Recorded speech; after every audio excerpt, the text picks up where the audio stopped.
हमारी इस कहानी की नायिका जेनेट एक 8वीं कक्षा की विद्यार्थी है जिसका सपना है कि वो अपने हर एग्जाम में टॉप करे। इसके लिए वो पूरी लगन से मेहनत भी कर रही है। सुनो सुनो सुनो सुनो।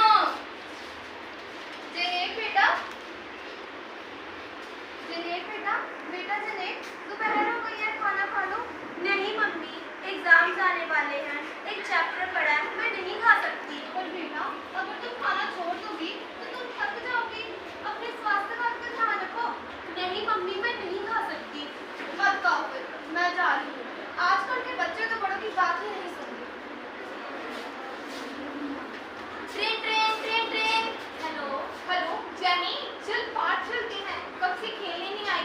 अरे नहीं, एग्जाम्स आने वाले हैं, इतना सिलेबस पढ़ा कवर करने के लिए मैं नहीं आ सकती। यार तू तो बिल्कुल ही बदल गई। पढ़ाई ही सब कुछ नहीं होती।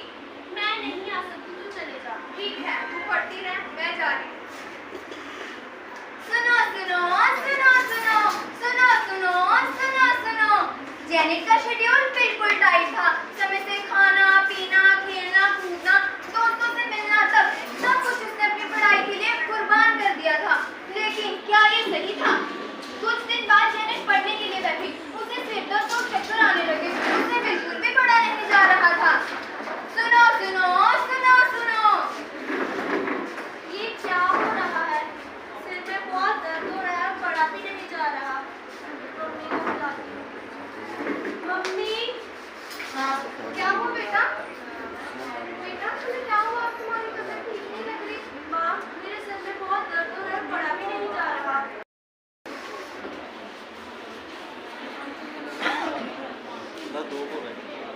चलो डॉक्टर साहब, डॉक्टर साहब,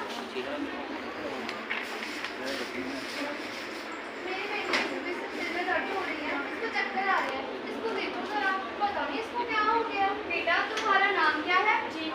जेनेट को तनाव और असंतुलित भोजन के कारण ये समस्या हो रही है। उसका बीपी थोड़ा सा कम है, पर ये तो दिन रात पढ़ती ही रहती है।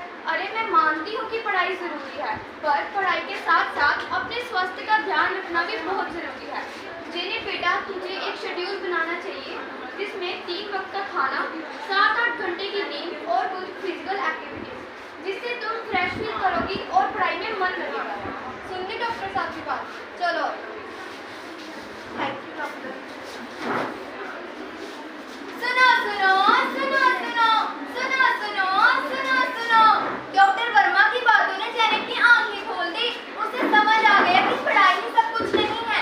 अच्छा स्वास्थ्य ही हमें हमारे अच्छे लक्ष्य तक पहुंचा सकता है। कुछ सप्ताह बाद जेनेट अपने अध्ययन कक्ष में बैठी है। वो बहुत तरोताजा दिख रही है। उसके टेबल पर फल और जूस पड़े हैं। तभी कमरे में आयशा प्रवेश लेती है। सुनो सुनो सुनो सुनो। टक टक टक टक। कौन? अंदर आ जाओ। जेनेट, क्या अभी पढ़ रही है? अरे नहीं, पढ़ाई खत्म हो गई। डॉक्टर वर्मा ने बोला है कि पढ़ाई के साथ साथ ब्रेक लेना जरूरी है। चल आज पार्क चलेंगे।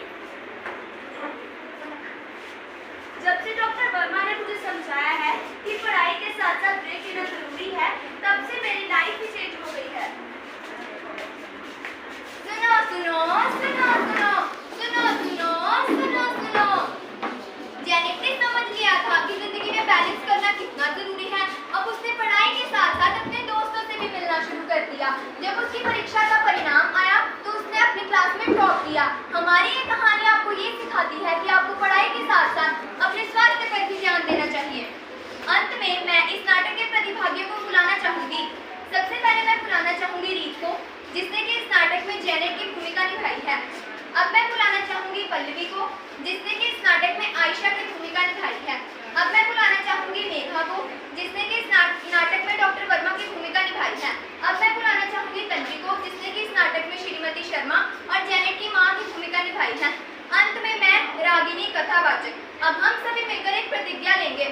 हम प्रतिज्ञा लेते हैं कि हम पढ़ाई के साथ साथ अपने स्वास्थ्य पर भी ध्यान देंगे। हम में स्वास्थ्य और संतुलित जीवन जिएंगे।